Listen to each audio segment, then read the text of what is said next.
Hello বন্ধুগণ, আমি সাধনা নতুন একটা ঝাঁকানাকা রেসিপি নিয়ে চলে এলাম রান্নাঘরে। আজকে আমি তোমাদের সাথে শেয়ার করছি সয়াবিন দিয়ে লাউয়ের একটা দুর্দান্ত স্বাদের নিরামিষ রেসিপি। সয়াবিনের অনেক রকম রেসিপি তোমরা খেয়েছো, বাট এই পদ্ধতিতে একবার সয়াবিন দিয়ে নিরামিষ লাউ রান্না করে খেয়ে দেখতে পারো। যে কোনো নিরামিষের দিনে গরম গরম ভাতের সাথে খেতে কিন্তু দারুণ লাগে। রেসিপিটি প্রথম থেকে শেষ পর্যন্ত দেখার অনুরোধ রইল। কোথাও স্কিপ করো না কিন্তু, তাহলে আসল জায়গাগুলো মিস করে যাবে।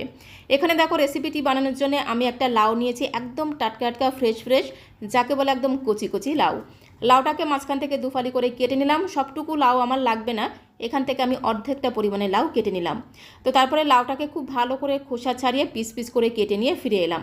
ঠিক এইভাবে দেখো লাউটাকে কেটে নিতে হবে। লাউয়ের খোসাটাকে খুব সুন্দর করে কেটে বাদ দিতে হবে। তারপরে এইভাবে লাউটাকে একটু মোটা মোটা করে কেটে নেব। খুব বেশি যে একদম পাতলা পাতলা করে কাটতে হবে সেরকম কোনো ব্যাপার না। তো লাউটাকে কাটার আগে অবশ্যই কিন্তু খুব ভালো করে জল দিয়ে ধুয়ে তারপরে লাউটাকে পিস পিস করে কেটে নেবে। তো তারপরে দেখো আমি সরাসরি চলে আসলাম ওভেনের কাছে। গ্যাসের ফ্লেমটা অন করে দিয়ে একটা সসপ্যান বসিয়ে দিয়েছি। সসপ্যানের মধ্যে আমি পরিমাণ মতো দিয়ে দিলাম জল। তারপরে জলের মধ্যে দিতে হবে পরিমাণ মতো সয়াবিন।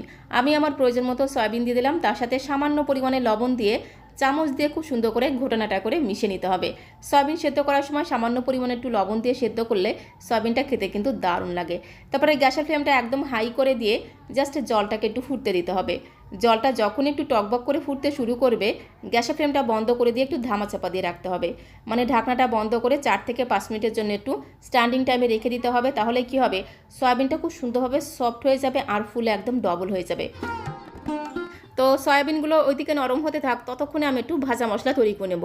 তার জন্য গ্যাসের ফ্লেমটা অন করে দিয়ে একটা কড়াই বসিয়ে দিয়েছি। কড়াইয়ের মধ্যে একটা শুকনো লঙ্কাকে একদম টানা টানা করে ছিঁড়ে দিতে হবে। তার সাথে একটা তেজপাতাকেও একদম টানা টানা করে ছিঁড়ে দিয়ে দিলাম। তার সাথে 1 চামচ ভর্তি করে দিয়ে দিলাম গোটা ধনে। তার সাথে দিতে হবে 1 চামচ ভর্তি করে গোটা জিরে। তারপরে গ্যাসের ফ্লেমটা মিডিয়াম টু লোতে রেখে বেশ কিছু সময় ধরে একটু ঘোটানাটা করে এই গোটা মশলাগুলোকে একটু ভেজে নিতে হবে। যতক্ষণ না মশলাগুলো একটু মুচমুচে হচ্ছে আর খুব সুন্দর একটা ভাজা গ্রান বেরিয়ে আসছে, ততক্ষণ অবধি মশলাটাকে খুব ভালো করে নেড়েচেড়ে ভেজে নিতে হবে। খুব বেশি যেন পুড়ে না যায়, ঠিক এরকম মুচমুচে হবে আর খুব সুন্দর একটা ভাজা গ্রান বেরিয়ে আসবে, ততক্ষণ অবধি ভেজে নিতে হবে। তো তারপরে ভাজা মশলাটাকে একটা হামানদিস্তার মধ্যে নিয়ে খুব ভালো করে গুঁড়ো করে নিতে হবে। খুব বেশি যে একদম মিহি করে গুঁড়ো করতে হবে সেরকম কোনো ব্যাপার না। যেহেতু অল্প মশলা আমি হামানদিস্তাতে গুঁড়ো করে নিলাম, তোমরা চাইলে কিন্তু শিলনোড়াতে অথবা মিক্সিং জারের মধ্যে দিয়েও গুঁড়ো করে নিতে পারো, তাতে কোনো সমস্যা নেই। তো দেখো ভাজা মশলাটাকে খুব সুন্দর করে গুঁড়ো করে নিয়েছি। আর এই ভাজা মশলাটা দেওয়ার কারণে কিন্তু এই সয়াবিন লাউয়ের তরকারিটা খেতে জাস্ট অসাধারণ টেস্টি হবে। খুব সুন্দর টেস্ট হবে, সাথে সাথে ঘ্রাণটাও কিন্তু দুর্দান্ত হবে। ভাজা মশলাটাকে অবশ্যই কিন্তু একটু ঢাকা দিয়ে রাখতে হবে, নাহলে ভাজা মশলার যে সুঘ্রাণ সেই সুঘ্রাণটাই কিন্তু উড়ে যাবে। এদিকে দেখো সয়াবিনটা 4 থেকে 5 মিনিট হয়ে গেছে, ফুলে দেখো একদম ডবল হয়ে গেছে আর খুব সুন্দরভাবে কিন্তু নরম হয়ে গেছে। তো তারপরে সয়াবিনগুলোকে গরম জল থেকে তুলে নেওয়ার পরে সয়াবিনের মধ্যে একটু ঠান্ডা জল দিয়ে খুব ভালো করে সয়াবিনগুলোকে এইভাবে চিপে চিপে তুলে নিতে হবে। এইভাবে সয়াবিনগুলোকে একটু ঠান্ডা জলের মধ্যে খুব ভালো করে ধুয়ে একটু চিপে চিপে জলটাকে বের করে নিলে সয়াবিনের মধ্যে যে একটা গন্ধ থাকে সেই গন্ধটা কিন্তু চলে যায়, যার কারণে সয়াবিনটা খেতে কিন্তু দারুণ টেস্টি লাগে। তো এইভাবে সয়াবিনগুলোকে খুব ভালো করে চিপে চিপে জলটাকে বের করে নিতে হবে। তো দেখো সমস্ত সয়াবিনগুলোকে খুব ভালো করে জল চিপে চিপে একটা পাত্রের মধ্যে তুলে নিয়েছি। তো এখন আমি সয়াবিনটাকে একটু ম্যারিনেট করে নেব। তার জন্য দিয়ে দিলাম সামান্য পরিমাণে একটু লবণ, সাথে একটুখানি হলুদ গুঁড়ো দিয়ে খুব ভালো করে এইভাবে একটু মেখে নিতে হবে। তো নুন আর হলুদ দিয়ে সয়াবিনটাকে খুব ভালো করে মেখে নিয়েছি। তো তারপরে দেখো সরাসরি চলে আসলাম কড়াইয়ের কাছে।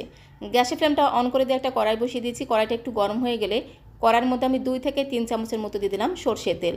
তেলটা যখন খুব ভালো মতো গরম হয়ে যাবে, খুব সুন্দর করে ঘোটানাটা করে তেলটাকে একটু কড়াইয়ের গায়ে লাগিয়ে নিতে হবে।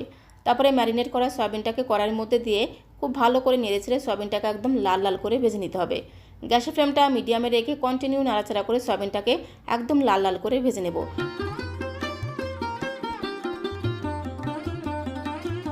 তো দেখো সয়াবিনগুলোকে একদম লাল লাল করে ভেজে নিয়েছি। তো এখন এই সয়াবিনগুলোকে একটা পাত্রের মধ্যে আমি তুলে নেব।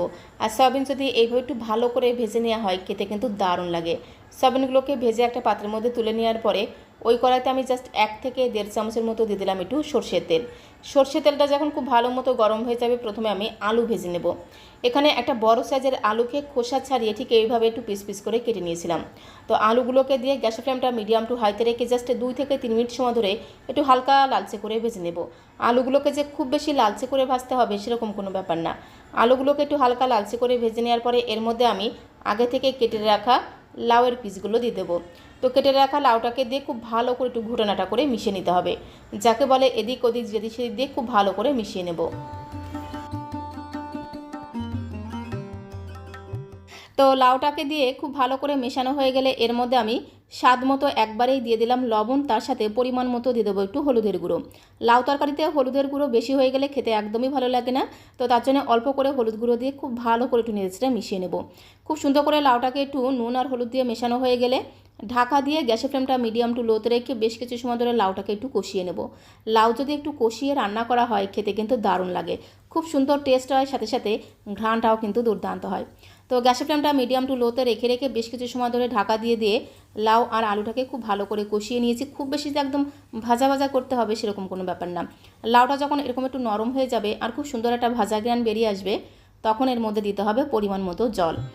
লাউ তরকারি অনেকে একটু ঝোলঝোল খেতে পছন্দ করে, আবার অনেকে কিন্তু একটু মাখো মাখো করে রান্না করে খেতে পছন্দ করে। তো তোমরা যেরকমভাবে রান্না করে খেতে চাও সেই আন্দাজে এর মতো জল দিয়ে খুব ভালো করে একটু মিশিয়ে নেবে। লাউতে কিন্তু খুব বেশি জল লাগে না, লাউ থেকে এমনিতেই প্রচুর পরিমাণে জল বের হয়। তো তারপরে ঢাকা দিয়ে গ্যাসের ফ্লেমটা মিডিয়াম টু লোতে রেখে বেশ কিছু সময় ধরে লাউটাকে একটু রান্না করে নেব। লাউটা ওদিকে একটু রান্না হতে থাক, ততক্ষণে আমি একটু মশলা বেটে নেব। তার জন্য দেখো একটা ছোট্ট মিক্সিং জার নিয়েছি, তার মধ্যে একটা মিডিয়াম সাইজের লাল টুকটুকে পাকা টমেটোকে একদম ছোটো ছোটো পিস করে কেটে দিয়ে দিলাম। তার সাথে হাফ ইঞ্চি মতো আদাকে একদম ঝিরিঝিরি করে কুচি করে দিয়ে দিলাম। সাথে দিলাম দুটো কাঁচা পাকা লঙ্কা, আর এর মধ্যে আমি হাফ চামচ দিয়ে দেবো গোটা জিরে। লাউ তরকারিতে কিন্তু খুব বেশি মশলা হলে খেতে একদমই ভালো লাগে না, তার জন্য মশলার পরিমাণটা কিন্তু একদমই অল্প করে দিতে হবে। সাথে দিয়ে দিলাম 1 চামচের থেকে একটু কম গোটা ধনে, তার সাথে একটা তেজপাতাকে মাঝখান থেকে ছিঁড়ে দিয়ে দিলাম। আর অল্প পরিমাণে জল দিয়ে মিক্সিং জারের ঢাকনাটা বন্ধ করে মশলার একটা মিহি পেস্ট তৈরি করে নিতে হবে।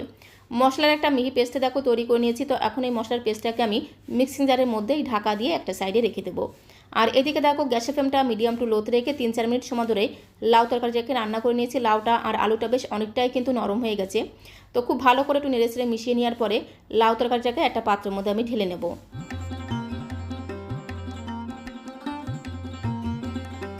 তো লাউ তরকারিটাকে খুব সুন্দর করে একটা গামলার মধ্যে ঢেলে নিয়েছি। তো এখন এই তরকারিটাকে একটু ধামাচাপা দিয়ে রাখতে হবে, তাহলে দেখবে তরকারিটা বেশ একটু গরম থাকবে।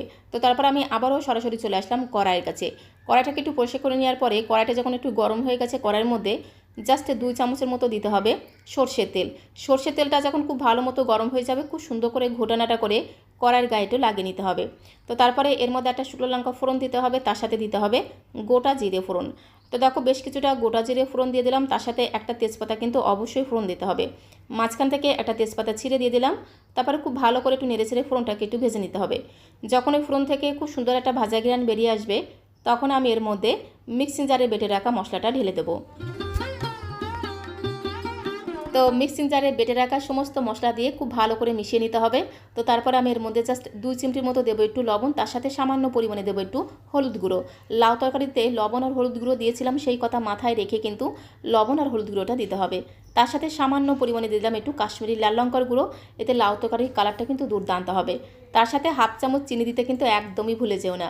তো হাফ চামচের মতো চিনি দিয়ে আবারও খুব ভালো করে নেড়ে ছেড়ে বেশ কিছু সময় ধরে মশলাটাকে কষিয়ে নিতে হবে, যতক্ষণ না মশলার কাঁচা গন্ধটা চলে গিয়ে খুব সুন্দর একটা ভাজা ঘ্রাণ বেরিয়ে আসছে আর মশলা থেকে তেল ছাড়তে শুরু করছে, ততক্ষণ অবধি মশলাটাকে খুব ভালো করে কষিয়ে নিতে হবে।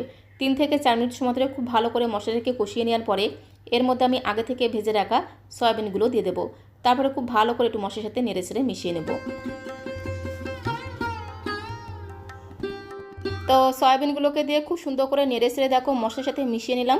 তো তারপরে সয়াবিনের মধ্যে একদমই অল্প করে জল দিয়ে আবারও খুব ভালো করে একটু ঘোটানাটা করে মিশিয়ে নিতে হবে, যাকে বলে এদিক ওদিক যেদিক সেদিক দিয়ে খুব ভালো করে মিশিয়ে নেব। একটুখানি জল দিলে মশলাটা তলা দিয়ে পুড়ে যাবে না। তো তারপরে ধামা চাপা দিয়ে রাখতে হবে, মানে ঢাকনাটা বন্ধ করে গ্যাসের ফ্লেমটা একদম লো করে দিয়ে 3-4 মিনিট এইভাবে রেখে দিতে হবে। এতে সয়াবিনের যে মশলাটা সেটা খুব সুন্দরভাবে বেরিয়ে আসবে আর সয়াবিনগুলো মশলার সাথেও খুব সুন্দরভাবে মজে যাবে, যার কারণে সয়াবিনটা খেতে দারুণ টেস্টি হবে। তো 3-4 মিনিট পরে ঢাকনাটা তুলে আরও একবার খুব ভালো করে একটু নেড়ে ছেড়ে মিশিয়ে নেওয়ার পরে আমি যে ভাজা মশলাটা গুঁড়ো করে রেখেছিলাম সেখান থেকে বেশ কিছুটা ভাজা মশলা এখন দিয়ে দিলাম আর রেখে দিলাম, পরে আমি ব্যবহার করব। তো ভাজা মশলাটাকে দিয়ে খুব ভালো করে এদিক ওদিক যেদিক সেদিক দিয়ে খুব সুন্দর করে ঘোটানাটা করে সয়াবিনের সাথে মিশিয়ে নিতে হবে। খুব সুন্দর করে ভাজা মশলাটাকে সয়াবিনের সাথে মেশানো হয়ে গেলে এর মধ্যে আগে থেকে রান্না করা লাউ তরকারিটাকে একদম ঝাঁকানাকা করে, মানে ঝটপট করে কড়াইতে ঢেলে দিতে হবে। তো তারপরে খুব ভালো করে একটু ঘোটানাটা করে মিশিয়ে নেব। আজকে আমি তোমাদের সাথে যে পদ্ধতিতে সয়াবিন দিয়ে একদম নিরামিষভাবে লাউ তরকারি রান্না করছি, এইভাবে তোমরা একবার সয়াবিন সয়াবিন দিয়ে লাউ তরকারি রান্না করে খেয়ে দেখতে পারো। গরম গরম ভাতের সাথে খেতে কিন্তু দারুণ লাগে। তো লাউ তরকারি দিয়ে খুব ভালো করে মেশানো হয়ে গেলে স্বাদ মতো 2 থেকে 3 চিমটির মতো চিনি কিন্তু অবশ্যই দিতে হবে। লাউয়ের মধ্যে একটুখানি চিনি দিলে লাউটা বেশ একটু হালকা মিষ্টি মিষ্টি খেতে হয়, খেতে কিন্তু দারুণ লাগে। তার সাথে 3টে চেরা কাঁচা লঙ্কা দিয়ে আবারও খুব ভালো করে মিশিয়ে নেব।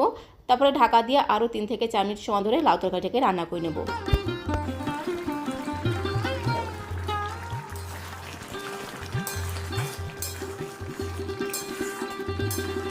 তো দেখো, গ্যাসের ফ্লেমটা মিডিয়াম টু লোতে রেখে ঢাকা দিয়ে আরও 3 থেকে 4 মিনিট সময় ধরে লাউ তরকারিটাকে খুব সুন্দর করে রান্না করে নিয়েছি। আলুটা দেখো কত সুন্দর নরম হয়ে গেছে। 2-1 পিস আলুকে খুন্তি দিয়ে খুব সুন্দর করে একটু ঘেটেও দিতে পারো, এতে লাউ তরকারিটা বেশ একটু গাঢ় হয়। লাউ তরকারির টেস্ট কিন্তু আরও দ্বিগুণ বেড়ে যায়। নামানোর আগে আরেকটুখানি ভাজা মশলা লাউ তরকারির মধ্যে দিয়ে খুব ভালো করে একটু ঘোটানাটা করে মিশিয়ে নিলেই কিন্তু স্বাদে গন্ধে ভরপুর সয়াবিন দিয়ে লাউ তরকারিটা কিন্তু একদমই রেডি হয়ে যাবে। যে কোনো নিরামিষের দিনে এইভাবে তোমরা একবার সয়াবিন দিয়ে লাউ তরকারি রান্না করে খেয়ে দেখতে পারো, খেতে এতটাই টেস্টি হয়। গরম গরম ভাতের সাথে আর কিচ্ছু লাগবে না, শুধু এই লাউ তরকারি দিয়েই কিন্তু থালার সবটুকু ভাতে নিমেষেই খাওয়া হয়ে যাবে।